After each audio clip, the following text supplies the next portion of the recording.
pour compléter notre discours sur le désintéressement, le renoncement qui caractérisait la personne du prophète alayhi salatu wassalam.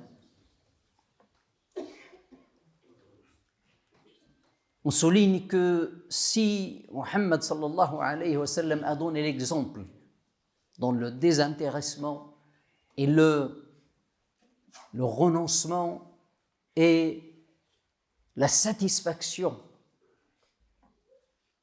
dans l'état de frugalité et de sobriété dans laquelle il vivait, c'est qu'il ne s'agissait pas d'un monachisme. Le prophète alayhi salatu wassalam ne s'est pas retiré loin du monde, n'a pas interdit la nourriture ou la boisson ou les vêtements.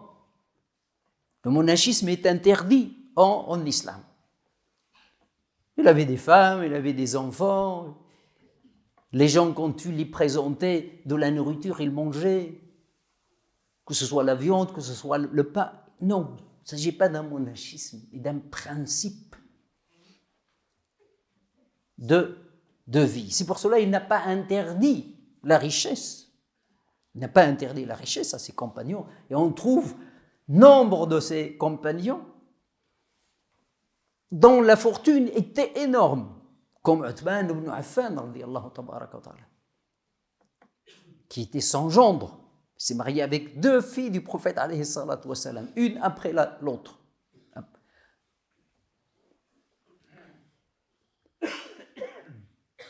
Mais il s'agit d'un principe, d'un choix, d'un cheminement dans la vie. Il s'agit de se protéger de la convoitise dans les choses profanes. Qu'il s'agit de libérer son esprit et son cœur des choses de la vie. Et ne pas les interdire. Ça, c'est le monachisme. Et il s'agit de montrer que la fierté, la félicité, la force n'est pas dans la richesse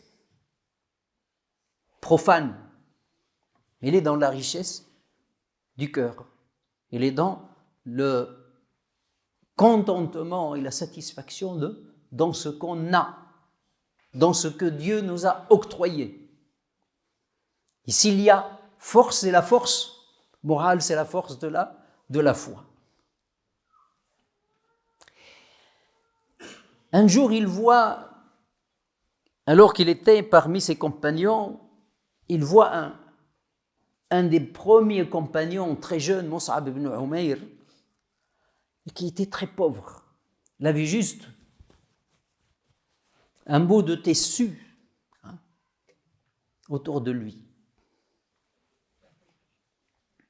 qui ne le couvrait pas complètement, et qui était avec des bouts, qui étaient avec des empiècements en cuir. Ça montre la pauvreté de ce compagnon. Et le prophète, quand l'a vu comme ça, a pleuré, sallallahu alayhi wa sallam.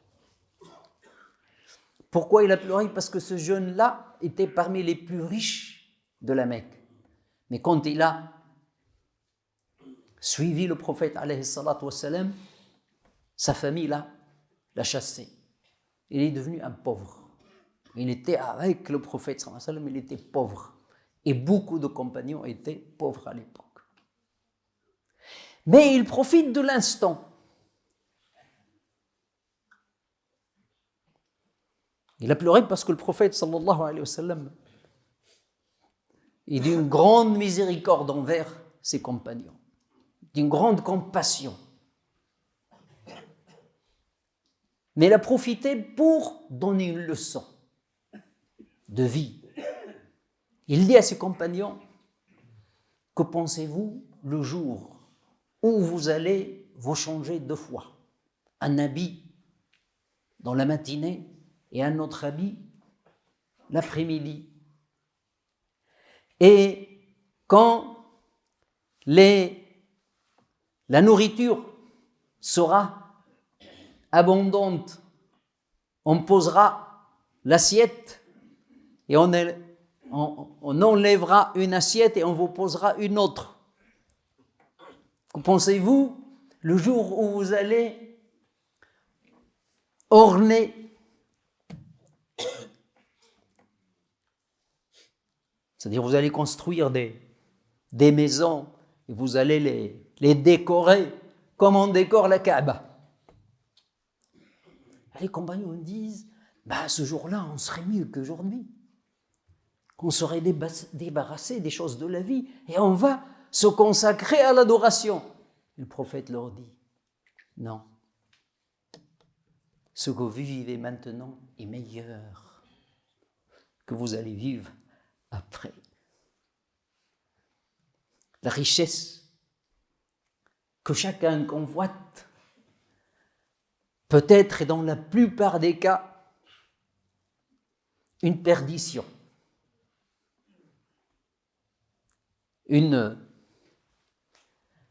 un oubli de l'essentiel. Et le prophète sallallahu alayhi wa sallam, à travers le désintéressement et le renoncement, montre que c'est le meilleur remède contre ce que je peux appeler la maladie de la richesse. La maladie de la richesse. Il n'y a pas que les riches qui ont la maladie de la richesse.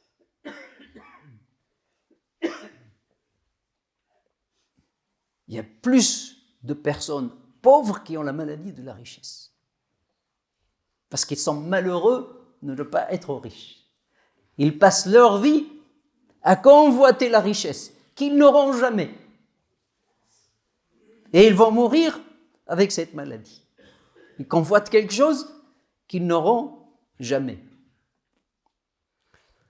Le riche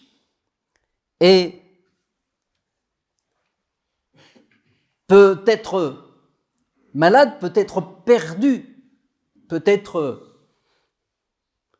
tombé dans la fitna de ce qu'il possède. Mais il y a beaucoup de pauvres qui tombent dans la fitna de ce qu'ils ne possèdent pas. Et ils sont très nombreux. Donc, le remède, c'est ça.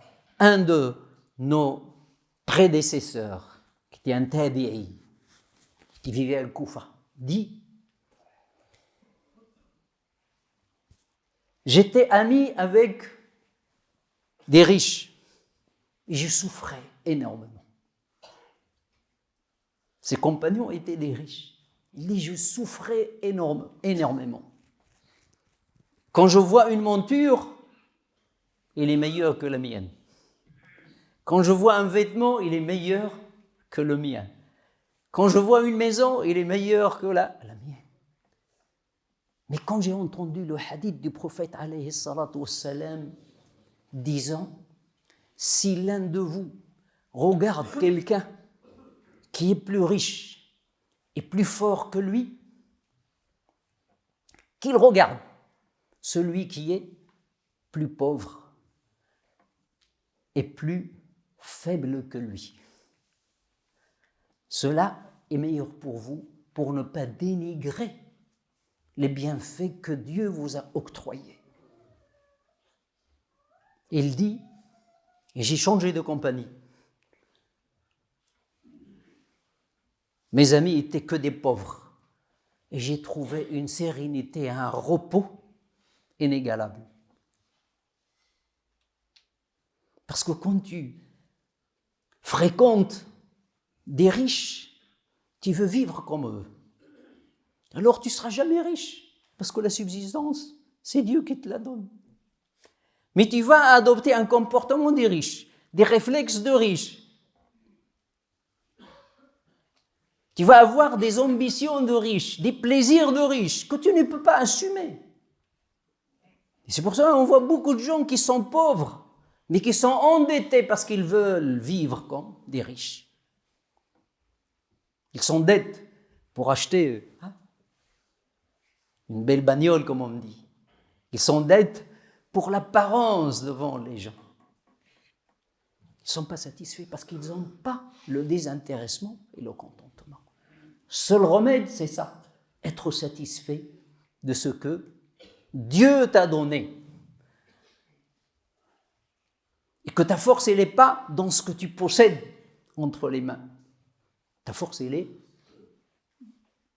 une force spirituelle, une force morale, la force de l'esprit.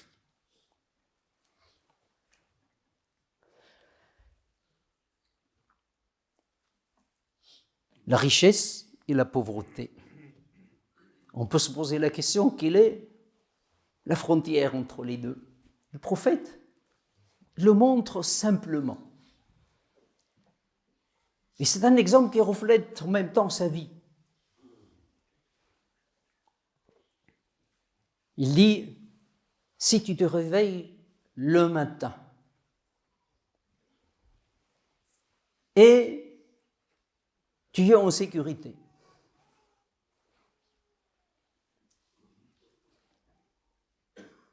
tu as en ta possession de quoi manger pour la journée. Tu es en bonne santé. Sache que tu as la vie d'ici-bas dans son intégralité entre tes mains. Tu as tout. Tu as besoin de rien. Et c'est ainsi que vivait le prophète alayhi salatu wassalam. Le prophète alayhi salatu wassalam, quand il est mort, il n'y avait rien. Presque rien dans sa chambre. La chambre de Aïcha radiyallahu tabaraka wa ta'ala. Avant de mourir, quand il était dans la maladie dans laquelle il allait mourir, il avait 7 dinars chez lui. Il a dit à Aïcha, parce que lui, il ne pouvait pas bouger, il a dit à Aïcha, s'il te plaît, distribue-les. Et Aïcha, il était occupé par le prophète, alayhi salatu wassalam. Quand il s'est réveillé, il a dit à Aïcha, est-ce que tu les as donnés? Il a dit non, j'ai oublié. Il a dit ramène-les. En ce moment où le prophète s'est réveillé, parce qu'il était tombé dans le coma à un certain moment, quand il s'est réveillé, la première chose à demander, est-ce que tu les as donnés? Il a dit non. Ramène-les. Il les a distribués, juste avant de mourir. Sallallahu alayhi wa sallam. Et en même temps, c'est une leçon pour dire que le musulman doit compter sur lui, il doit compter sur Allah subhanahu wa ta'ala et se remettre. Ce n'est pas au moindre besoin, au moindre indigence, il va aller quémander.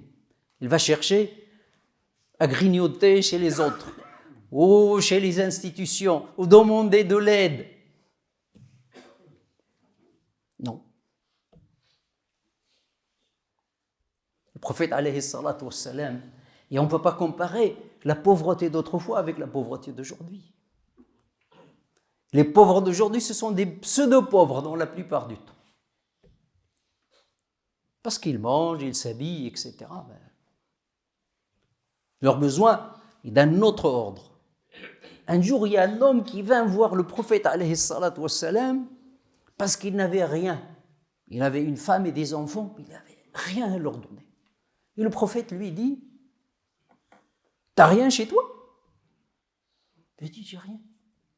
À part, nous avons une sorte de drap ou d'étoffe. Une partie, on l'utilise pour s'asseoir, une partie, on se couvre avec moi et ma femme et mes enfants.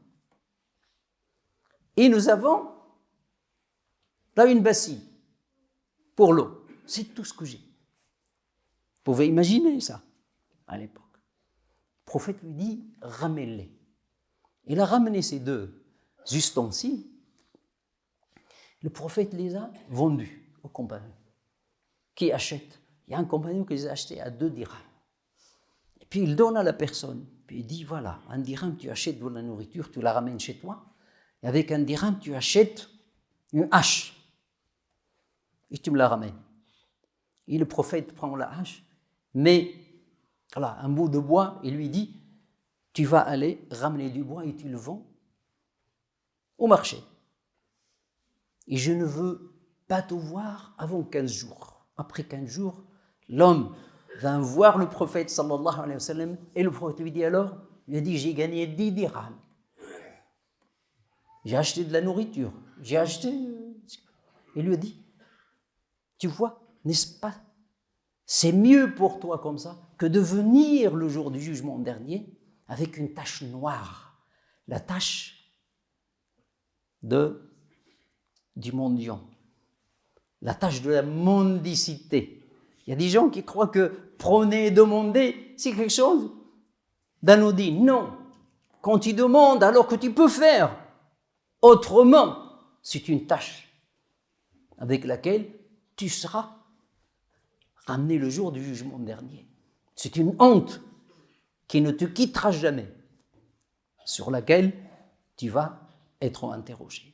Allahumma ighfir lana dhunubana, ighfir anna sayyi'atina, tawaffana wa anta radin anna.